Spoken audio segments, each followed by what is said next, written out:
Bonjour à tous, j'espère que vous allez bien. Alors aujourd'hui on se retrouve pour un vlog, et oui, un nouveau vlog. Le dernier date du mois d'avril parce que j'avais fait un vlog spécial camp nano. Donc je parlais de ma progression dans le NaNoWriMo. Et c'est vrai que j'ai plus fait de vlog depuis pour plusieurs raisons. La première c'est que j'avais décidé de ralentir sur les vlogs simplement parce qu'on était en confinement. Et que du coup, les journées se ressemblaient beaucoup, donc c'était pas très intéressant, je faisais tout le temps les mêmes choses. Et deuxième raison, c'est qu'ensuite, en mai et en juin, on a été déconfinés, du coup, on a rouvert les écoles davantage. J'ai été beaucoup sollicitée, donc il y a eu beaucoup de gardes. Ensuite, on a réouvert à temps plein, plus toutes les injonctions, plus le déménagement entre-temps. Enfin bref, les vlogs, c'était même pas la peine. Je voulais faire un vlog déménagement. J'avais prévu d'en faire un, je voulais montrer avant les travaux après, je trouvais ça sympa, bon voilà, c'était pour vous montrer un petit bout, et puis finalement pas du tout, parce que déjà il y a une partie des travaux qui a été faite avant le confinement, un petit bout pendant, et après tout s'est enchaîné, et honnêtement venir filmer, enfin j'ai fait des petites vidéos, des petites photos pour nous, mais j'ai pas pu faire un vlog déménagement comme je voulais vraiment le faire à la base. Donc du coup il n'y a plus de vlog depuis avril. Donc là on est en juillet, c'est pas grave. Je pense que vous avez très bien survécu sans mes vlogs. Mais aujourd'hui il y a une occasion spéciale. Alors si vous me suivez sur les réseaux sociaux, vous le savez déjà évidemment. D'ailleurs je vous invite à me suivre sur Instagram puisque c'est là où je suis le plus active et le plus présente. J'ai fêté cette semaine mes 3 ans d'auteur, mes 3 ans d'auto-édition, je l'appelle mon anniversaire d'auteur, parce que j'ai publié mon premier roman le 14 juillet 2017, et donc ça fait 3 ans, et j'avais envie d'en faire un petit vlog. Alors il y a un article qui est sorti vendredi, dans lequel je parle aussi du bilan des 3 ans, mais vraiment axé sur mon premier roman, donc celui que j'ai sorti il y a 3 ans, donc maintenant et à jamais. Donc je parle un petit peu de son parcours et je donne quelques chiffres pour donner une indication. Mais aujourd'hui, dans le vlog, j'avais vraiment envie de faire un bilan auto-édition. C'est-à-dire un bilan plutôt côté auteur, un bilan plutôt auto-édition, et pas un bilan de mon premier roman à proprement parler. En fait, le but de ce vlog, c'est pas de vous dire « Ah, regardez où j'en suis, c'est trop bien regardez-moi, je suis un modèle, je suis un exemple », alors pas du tout, je suis pas du tout un modèle d'ailleurs. Le but c'est de vous partager mon parcours, de vous montrer d'où je suis partie, où j'en suis maintenant, pour vous donner une idée de la progression en 3 ans, parce qu'évidemment il y a eu une évolution, encore heureux. Et vraiment mon but, et je pense que, enfin j'espère en tout cas que ça se sent ou que ça se voit, enfin j'espère vraiment, c'est de vous dire, on peut y arriver en fait. Vous pouvez y arriver, vous pouvez tous y arriver, mais vraiment, enfin, jamais je dirais à quelqu'un, non mais en fait toi, tu n'y arriveras pas, c'est pas possible, laisse tomber. Non, pas du tout. Pour moi, on peut vraiment, mais vraiment, tous y arriver, j'en suis absolument convaincue. Et je me dis que c'est sympa de partager son parcours, parce que moi j'aime bien aussi voir le parcours des autres, et que des fois ça me donne des idées, ça me donne des pistes, ou ça me donne du courage, enfin, je trouve ça motivant en fait. Et surtout, quand vous suivez des parcours comme ça, j'en parle souvent dans mes podcasts notamment, ou dans certaines vidéos, c'est inspirez-vous des parcours des autres, inspirez-vous de ce qu'on vous dit, mais ne vous comparez pas. C'est-à-dire que si ça a tendance à vous miner le moral, à vous dire mais moi j'y arriverai jamais là où en sont les autres, j'arriverai jamais à voir le parcours de tel auteur ou de telle personne, c'est que ça va pas, c'est que peut-être vous devez arrêter de suivre cette personne-là. Il faut vraiment suivre les personnes qui vous inspirent, suivre les personnes qui vous motivent, qui vous donnent du courage, qui vous donnent de l'espoir, pourquoi pas, qui vous donnent des clés pour avancer. Mais si vous vous sentez en comparaison, ça va pas du tout. Donc moi ce que vraiment j'essaye de faire passer, j'espère que j'y arrive, c'est mon parcours pour vous dire, voilà, moi j'ai fait ça, ça et ça, et pour moi ça a marché, et peut-être que si vous le faites ça marchera aussi, peut-être pas, hein, chaque personne a un parcours différent, c'est pas parce que moi j'ai mis telle chose en place que ça va marcher pour vous, peut-être qu'il y a des choses que d'autres ont mis en place et qui marcheront pas pour moi, enfin vraiment les parcours sont tous très différents. Mais il y a des astuces quand même, il y a des clés, il y a des pistes à suivre des choses qui peuvent vraiment aider à évoluer dans sa carrière d'auteur, dans son métier d'auteur, et qui peuvent aider à avancer aussi plus sereinement. Alors pour en revenir à mon parcours, moi j'ai commencé du coup officiellement il y a 3 ans. Évidemment, vous vous en doutez, le parcours d'auteur et d'auto-édition commence avant la publication, hein, ça commence plusieurs mois avant. Si vous voulez vraiment en savoir plus sur mon parcours professionnel, sur comment je suis devenue auteur, sur pourquoi j'ai choisi l'auto-édition, je vous mettrai les vidéos en barre d'infos. J'ai fait du coup des vidéos au tout début de la chaîne pour expliquer toutes ces raisons et ce serait trop long de tout réexpliquer ici, donc je vous invite à aller les voir si jamais ça vous intéresse d'en savoir plus, sinon bah pas de soucis, c'est pas grave. Mais en gros, pour résumer, moi j'ai écrit mon premier roman en 2009, c'était un roman fantastique. J'avais écrit le tome 1, j'avais écrit je crois la moitié du tome 2, et puis j'avais mis de côté, parce que la vie, parce que j'ai fait d'autres choses, parce que j'avais changé de boulot entre temps. Du coup bon, j'avais mis ça de côté, et j'ai mis ça de côté jusqu'en 2015 quand même, donc pendant 6 ans. Pendant 6 ans je n'ai pas écrit du tout. Et en 2015, j'avais envie d'écrire un livre pour parler de violences conjugales. Voilà, c'était un thème qui me touchait beaucoup. J'avais envie d'en parler et du coup j'ai écrit Maintenant et à jamais. Mais Maintenant et à jamais, la première version. Donc la première version faisait 90 pages d'ordinateur, donc c'était tout rikiki. Et je l'avais terminé, mais c'était pas du tout abouti. Alors pas du tout. Et je l'avais mis de côté. Encore une fois, voilà, j'avais écrit en fait comme si, à ce moment-là, il fallait juste que j'écrive l'histoire. Une fois que j'avais fini, bah c'était bon. J'avais écrit, j'étais arrivée au bout de ce que je voulais faire, et je pouvais passer à autre chose. Et je suis passée à autre chose. Et j'ai repris ma vie comme elle était, et j'ai plus écrit non plus. Et il faut savoir que moi, l'écriture, ça m'est vraiment venu en 2009, avec le premier roman. C'est-à-dire que avant ça, j'avais jamais écrit, c'était pas du tout dans mes objectifs, c'était pas du tout dans mes rêves, dans mes projets. Moi, mon dada, c'était vraiment le dessin, et j'écrivais pas du tout. Donc en 2015, j'écris Maintenant et à jamais, je le mets de côté, il reste dans mon ordinateur. Et en 2016, donc vous le savez si vous me suivez, hein, donc il y a eu l'attentat de Nice, donc j'étais présente à l'attentat. Et suite à l'attentat, dans les semaines qui ont suivi, je me suis remise à l'écriture.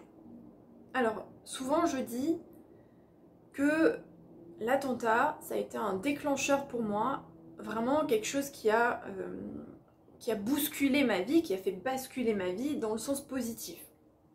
Attention, je dis pas que l'attentat était positif, bien évidemment, mais ce que je dis pas, c'est que quand même il y a eu plusieurs semaines pendant lesquelles ça allait pas du tout, hein. Qu'on soit d'accord, je passe les détails parce que ça intéresse personne. Mais il y a eu quand même beaucoup de semaines où c'était très difficile, où je voulais pas sortir, où j'aimais pas être enfermée dans des espaces clos, ou quand je rentrais dans un endroit, je regardais où étaient les sorties de secours pour pouvoir m'enfuir au cas où. Enfin bref, il y a eu vraiment des moments compliqués. Du coup, il y a eu ces périodes, ces semaines en fait où il a fallu que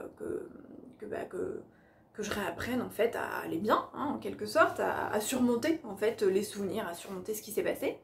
Et puis, à un moment donné, j'ai repris Maintenant et à jamais, et je me suis dit, ben je vais le modifier, je vais l'améliorer, et je vais le publier. Et c'était mon but.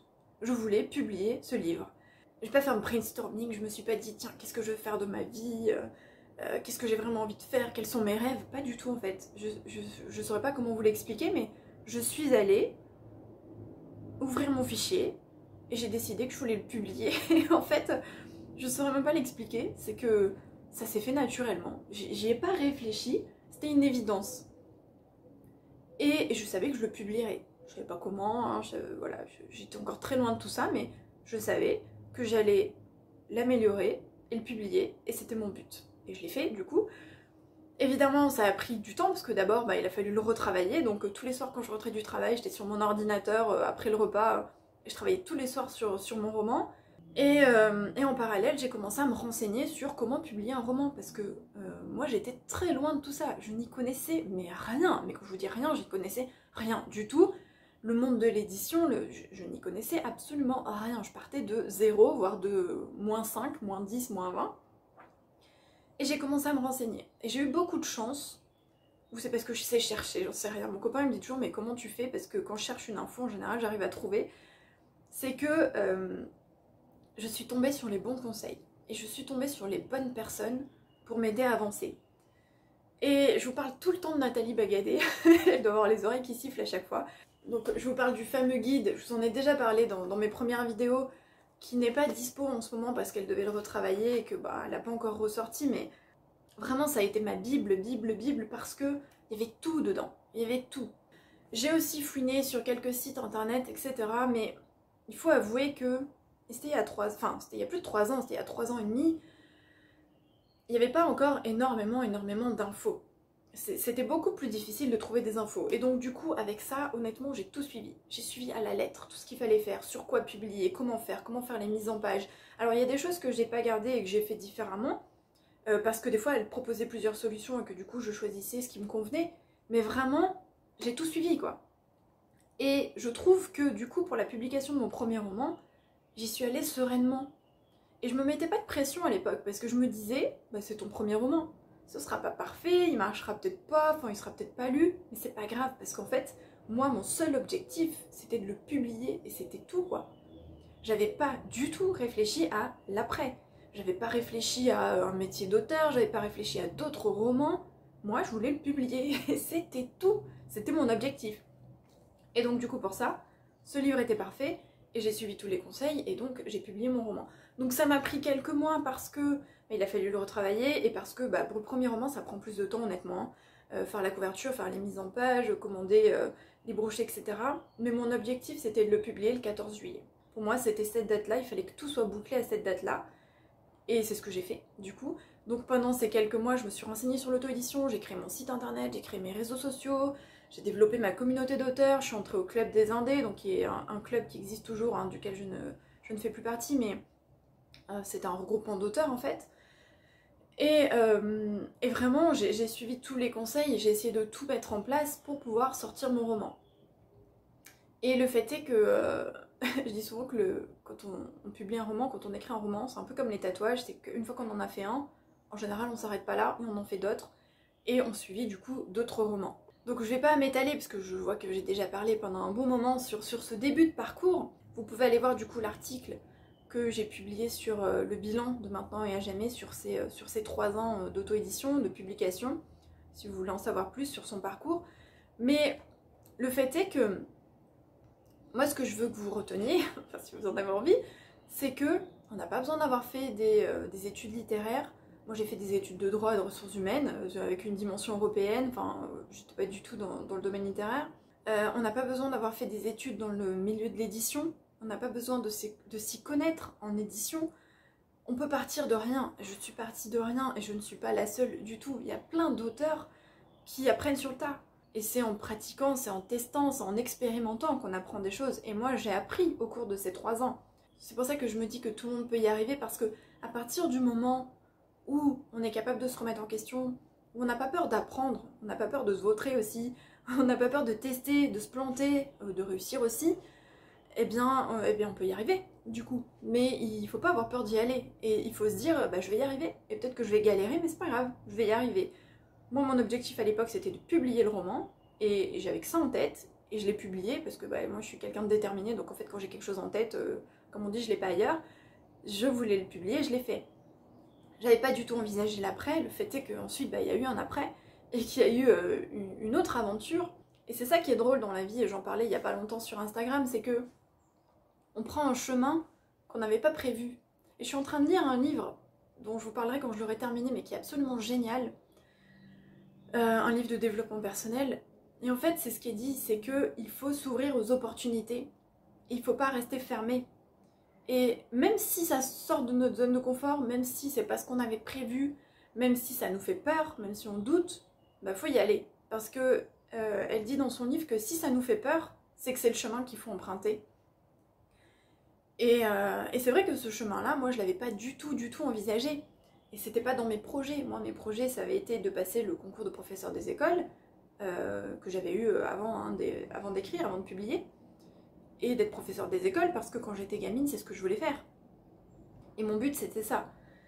Et j'avais pas du tout envisagé d'autres carrières. Alors moi j'ai déjà eu plusieurs vies en une, hein, parce que j'ai fait plusieurs choses, j'ai pas été prof directement, j'ai travaillé avant, j'ai fait d'autres choses. Mais c'est la richesse de la vie en fait, c'est de pouvoir voilà, faire plein de choses et tester plein de choses et aller vers d'autres chemins. Bref, du coup, l'écriture m'a mené à plein de choses. Donc ça m'a mené plus tard, récemment, au podcast. Ça m'a mené à la chaîne YouTube, sur laquelle vous êtes en ce moment. Ça m'a mené au site Rêve d'auteur. Donc ça... à un moment donné, je faisais des corrections aussi, je faisais de la bêta lecture, donc tout ça aussi, ça a découlé du métier d'auteur. Donc ça m'a mené vraiment à plein de choses et j'ai plein d'autres projets en tête, évidemment.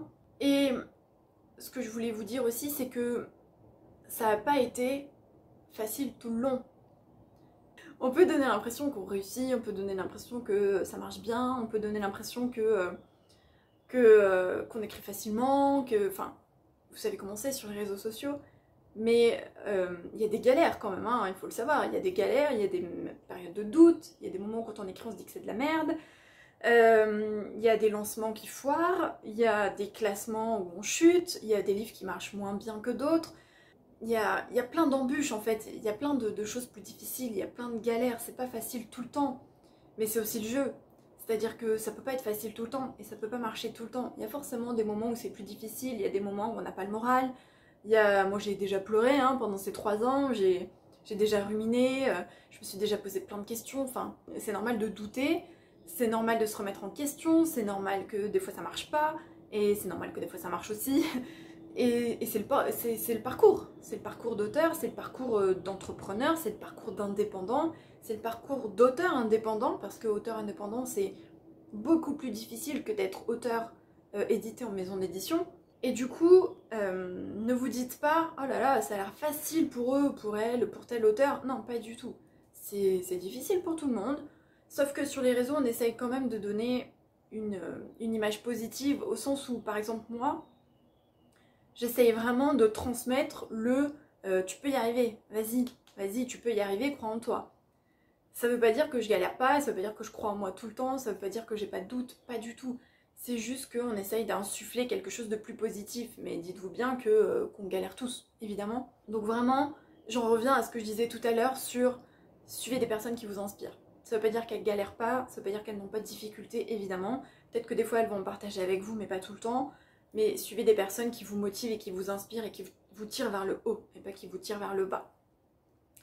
Donc, c'est pour ça aussi que j'ai développé ma chaîne YouTube, parce qu'au début la chaîne YouTube c'était que pour mes book trailers, et c'était tout. Et il y avait quelques playlists, mais c'est tout. Et c'est pour ça que j'ai décidé du coup de faire des vidéos, et que j'ai créé Rêve d'auteur. Parce que à la base, dès le début, vraiment dès le début, j'ai eu envie de partager avec les autres auteurs. Parce que le livre de Nathalie m'a tellement aidé, m'a tellement apporté, que j'avais envie de partager aussi et d'aider les autres auteurs qui voulaient débuter comme moi. Parce que, comme je vous l'ai dit, c'était pas si évident que ça de trouver des infos à l'époque. Donc à la base, je partageais juste des articles sur mon site auteur. Et j'ai fait ça jusqu'à fin 2019, début 2020, donc pendant plus de 2 ans. Et puis j'ai eu envie de passer l'étape supérieure et de scinder les deux, c'est-à-dire de garder mon site auteur pour mon activité vraiment d'auteur et pour mes romans, et de faire un site dédié aux auteurs indépendants, vraiment dédié aux auteurs, pour les aider. Donc avec des articles, avec une newsletter, ce genre de choses. Du coup j'ai basculé tous mes articles, évidemment depuis j'en ai écrit de nouveaux, mais si vous êtes auteur, et je pense que si vous me suivez c'est que a priori oui, n'hésitez pas à vous abonner, n'hésitez pas à aller voir le site, je vous le mettrai en barre d'infos, et à vous abonner à la newsletter, parce que la newsletter, j'essaye vraiment de trouver des choses pratiques, c'est-à-dire j'envoie des bons plans, des astuces, des sites intéressants, des choses que j'ai apprises, des astuces pour les réseaux sociaux, vraiment des choses que je partage nulle part ailleurs, vous ne les trouverez pas sur le site ou sur mes réseaux, c'est vraiment que dans la newsletter. N'hésitez pas, si vous êtes auteur, vraiment j'ai créé Rêve d'auteur pour les auteurs. Je ne l'ai pas créé pour moi, je l'ai vraiment créé pour aider et pour que ce soit plus facile, parce que moi on m'a aidé indirectement quand j'ai commencé et que j'ai envie d'aider à mon tour aussi. Et je trouve que le plus difficile quand on est auteur indépendant, c'est pas l'écriture, c'est la promotion. C'est-à-dire que quand on est auteur édité en maison d'édition, on doit écrire. Et si tant est qu'on soit dans une bonne maison d'édition, le côté promo se fait un peu sans nous, sans vous. Pas sans moi parce que je suis pas éditée, mais... c'est-à-dire que ça veut pas dire qu'on doit pas faire sa promo sur les réseaux, qu'on doit pas être sur les réseaux, etc. Bien sûr que non. On voit plein d'auteurs édités qui y sont. mais ils ont plus de visibilité qu'un auteur indépendant qui doit se débrouiller tout seul et qui est tout seul pour tout faire. Ce qu'il ne faut pas oublier, quand on est auteur indépendant, c'est qu'on est auteur et on est éditeur. Et vraiment, la partie édition et la partie commerciale, c'est ce qui va prendre le plus gros de votre temps. Parce que la partie écriture, quand on est auteur, c'est celle qui nous fait vibrer, c'est celle qui nous plaît, c'est plus facile, entre guillemets. Alors que la partie promotion de ses romans, publication aussi, hein, promotion, marketing, faire connaître ses livres, c'est super difficile. Alors, à part si vous avez une formation commerciale, marketing, etc., ça sera peut-être plus facile pour vous. Mais si vous débutez de zéro et que vous êtes dans un autre domaine, dans ce cas-là, il va falloir tout apprendre. Et c'est un domaine qui évolue vite, c'est complexe, c'est pas si facile que ça. Il y a énormément de concurrence au sens où maintenant, par exemple, sur les réseaux, on est noyé. On voit tous les influenceurs, etc.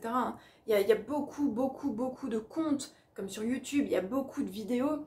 Et c'est très difficile de sortir son épingle du jeu. Et j'ai remarqué au cours des 3 ans et demi, que il y avait très peu d'informations sur le côté promotion. Il y en avait un peu. Alors au tout début, quand j'ai commencé, très peu. Petit à petit, ça s'est développé. Petit à petit, il y a des auteurs qui commencent à partager. Et du coup, moi, j'ai eu envie aussi d'axer certaines vidéos, notamment, c'est surtout dans les vidéos que j'en parle, sur ce côté promotion. Parce que c'est ce qui est le plus difficile. C'est pour ça que j'ai fait les vidéos, les erreurs des auteurs débutants, comment réussir sa promotion, comment réussir son lancement. Voilà, ce genre de choses, c'est pas facile. C'est pas facile. Et je trouve que c'est important parce que si vous voulez, évidemment, gagner en visibilité, si vous voulez peut-être vivre du métier d'auteur, si vous voulez faire ce genre de choses, alors il faut s'intéresser à cette partie-là. Si votre but c'est juste de publier votre roman et puis c'est tout, alors tant mieux. Enfin, je veux dire, vous ce sera peut-être les vidéos écriture ou les articles écriture qui vous intéresseront plus, mais pour tout ce qui est promotion, c'est super difficile. Et c'est pour ça que j'essaye vraiment d'apporter aussi des clés et des pistes dans ce domaine-là. Je ne suis pas un modèle, je n'ai pas toutes les réponses, je n'ai pas toutes les clés, ça se saurait hein, si j'avais toutes les astuces et toutes les clés. Tout ce que je peux partager, c'est ce que j'ai appris, ce que j'ai vu et ce que j'ai expérimenté. C'est déjà pas mal, mais en 3 ans, j'ai testé des choses, il y a des choses qui ont marché, et donc du coup, j'ai assez de recul pour voir ce qui a marché ou non, et pour partager du coup ce qui a marché. Et si ça peut vous aider à avancer un peu plus vite, et avancer plus sereinement, et à moins galérer, tant mieux, c'est le but. Pour terminer, je voulais juste vous parler chiffres rapidement, mais surtout insister sur un point, c'est que sur les réseaux et dans le domaine de l'auto-édition, je m'axe vraiment sur l'auto-édition hein, parce que c'est plus mon domaine, mais vous allez voir des success stories, c'est-à-dire des personnes, des auteurs qui, dès le premier roman, explosent. Mais moi, ce que je vous conseille, c'est de les oublier, ces success stories, et de vraiment vous concentrer sur le long terme et sur le travail. Parce que une success story, ça ne s'explique pas. Ça marche, mais quand vous demandez aux auteurs ce qu'elles ou ce qu'ils ont fait pour que ça marche, ils seront bien incapables de vous dire exactement ce qui a marché ou pas. Ils vont vous dire ce qu'ils ont fait, mais vous allez vous rendre compte que souvent ce qu'ils ont fait, c'est ce qu'on fait à peu près tous. Et du coup, quand ça marche comme ça d'un coup, il y a une part de chance, il y a une part d'inconnu, il y a une part de on ne sait pas comment c'est possible, on ne sait pas pourquoi tel livre a marché et pourquoi tel livre qui peut-être tout aussi bien n'a pas marché. Il y a des choses qui ne s'expliquent pas. Des fois, c'est une question de timing aussi. Et donc, même si ça peut faire envie, même si ça peut vous faire rêver peut-être, même si ça peut vous motiver, pourquoi pas, il ne faut pas partir de ça.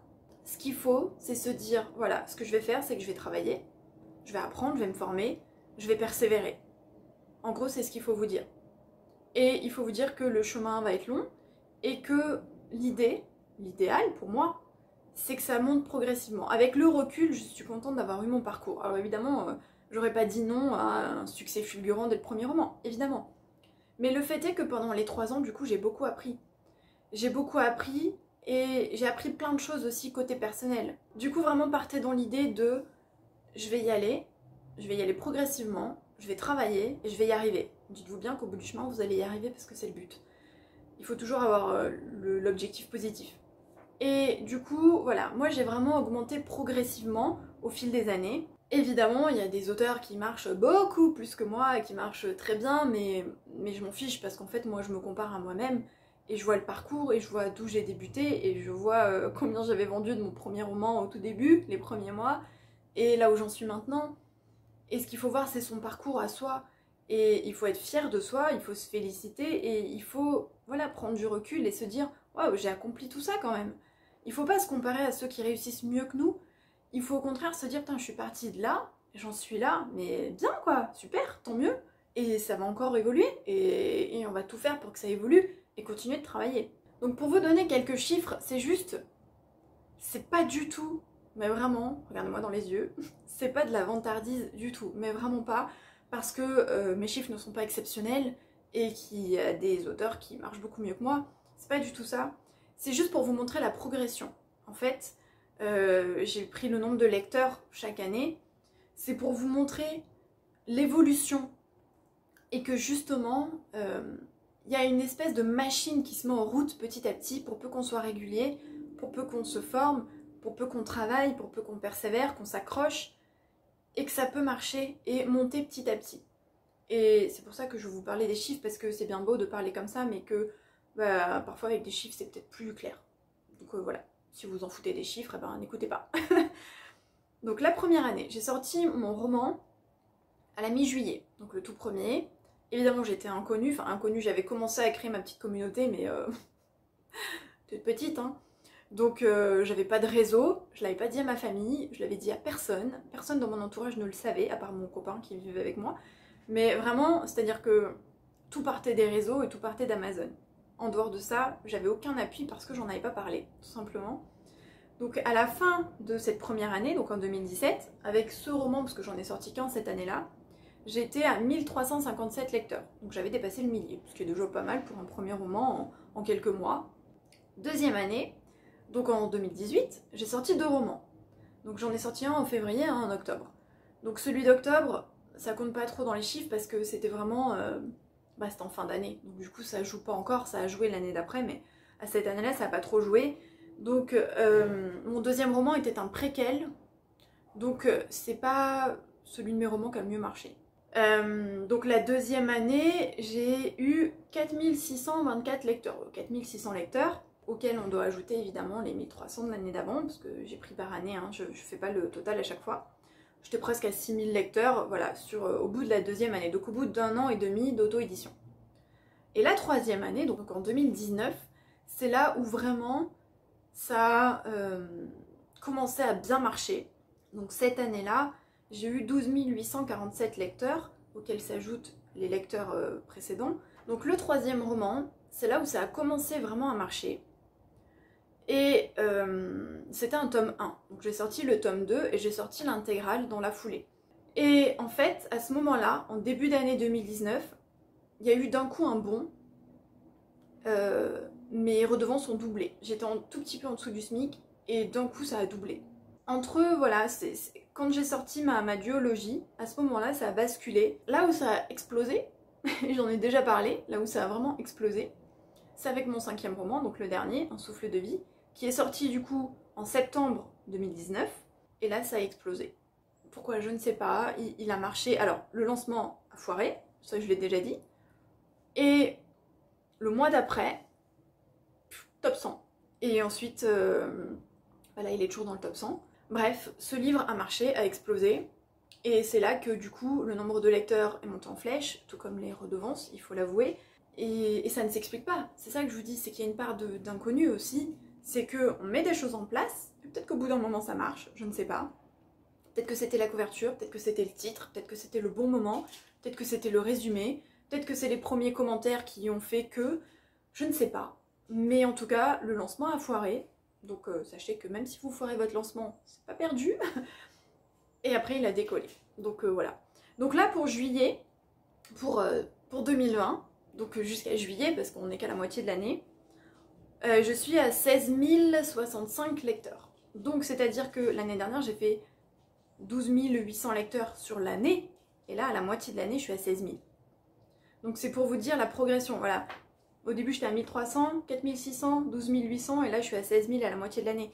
Donc c'est, en tout je suis quasiment à 35 000 lecteurs, tous mes romans confondus. Je compte pas du tout les nouvelles gratuites évidemment, hein. J'ai pas du tout comptabilisé tous les... parce que j'ai participé à 4 recueils et j'ai sorti aussi une nouvelle en plus à part, donc j'ai 5 nouvelles en tout. Mais je les compte pas du tout. Je les compte pas de toute manière pour les recueils, j'ai pas le décompte donc je sais pas du tout. Et donc du coup voilà, je suis pas loin des 35 000 lecteurs, donc 3 ans, 35 000 lecteurs. Vous voyez que je suis partie de 1000 et quelques, et là on en arrive à la moitié de l'année, on a 16 000, donc c'est pour vous dire que c'est possible en fait, c'est possible, et je suis comme tout le monde, hein, j'ai rien d'exceptionnel. Et pourtant, j'y suis arrivée, et donc vous pouvez y arriver. Et donc, il n'y a pas de clé, il n'y a pas d'astuce, il n'y a pas de remède miracle, il n'y a pas de solution ultime, ça se saurait. C'est du travail. C'est du travail, c'est peut-être un petit peu de chance, hein, qui sait, une part d'inconnu comme je vous l'ai dit, mais il y a de la persévérance et du travail, et les fois où ça marchait moins bien, parce qu'il y a des livres qui marchent moins bien, et ben on continue. Et puis parce que ce à quoi il faut vous raccrocher, c'est pourquoi vous écrivez. Et ce à quoi il faut vous raccrocher, c'est ce qui vous anime, c'est l'écriture, c'est que vous aimez écrire. Alors oui, il y a toute la partie promotion qui peut être chiante, il y a la partie gestion des réseaux sociaux, il y a son site internet, il y a la communication, il y a plein de choses qui entrent en ligne de compte, mais dans les moments où ça va pas du tout, rappelez-vous que ce que vous aimez c'est écrire, et que ce que vous aimez c'est raconter des histoires et vous plonger dans votre imaginaire et dans vos univers, et que c'est pour ça que vous continuez. Et que le reste, c'est du travail, c'est du côté technique, c'est de l'apprentissage. Je crois qu'une de mes forces, on va dire 2 de mes forces, c'est que j'aime apprendre.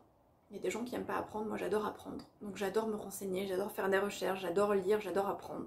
Et je m'intéresse du coup au marketing, aux réseaux sociaux, à l'entrepreneuriat, voilà, à ces choses-là, ça m'intéresse parce que j'aime apprendre et j'aime découvrir de nouvelles choses. Et la deuxième, c'est la persévérance, et ça je vous l'ai déjà dit plein de fois, et je le répète souvent sur Rêve d'auteur, c'est que faut s'accrocher quoi. Il faut s'accrocher parce que dans la vie rien n'est facile, et parce que ça va pas tomber tout cuit du ciel, et parce que on va en chier parfois, excusez-moi pour le langage, parce que ça va être dur, parce qu'il y a des jours, je vous l'ai dit, on pleure, parce qu'il y a des jours où on doute, parce qu'il y a des jours où on a envie de rester au fond de son lit. Mais c'est normal, et c'est pas grave. Et il faut savoir encaisser, accepter et avancer. Parce que dans la vie, il faut avancer. Donc l'écriture et l'auto-édition, et principalement l'auto-édition, c'est galère, c'est difficile, mais c'est possible. C'est pas du tout impossible, rien n'est impossible. C'est pas impossible et tout le monde peut y arriver. Et c'est ce que j'essaye de transmettre et j'espère que j'y arrive. C'est possible et peut-être que ça va prendre du temps, et peut-être que pour moi c'était... là je vous fais le bilan au bout de 3 ans, donc peut-être pour moi c'était 3 ans, peut-être que pour vous ce sera 1 an, peut-être que ce sera 5 ans. Mais c'est pas grave. Ce qui est important c'est l'aventure, c'est l'écriture, c'est ce qui vous plaît, c'est ce qui vous anime. Donc je pense que si déjà vous prenez du plaisir à écrire, le reste c'est que du bonus. Bref, j'arrête de parler, donc voilà ce que je voulais vous dire pour ce vlog. J'espère que vous êtes restés jusqu'au bout. Merci si vous êtes restés jusqu'au bout, vous êtes courageux. Et n'hésitez pas comme d'habitude à vous abonner à la chaîne, à liker si vous avez aimé ce long vlog, à aller voir du côté de Rêve d'auteur pour vous abonner à la newsletter si vous voulez avoir plein d'astuces, de conseils et de choses qui pourront, j'espère, vous aider dans votre vie d'auteur et d'auto-éditer. Et puis on se retrouve mardi pour une prochaine vidéo sur la chaîne. Bye!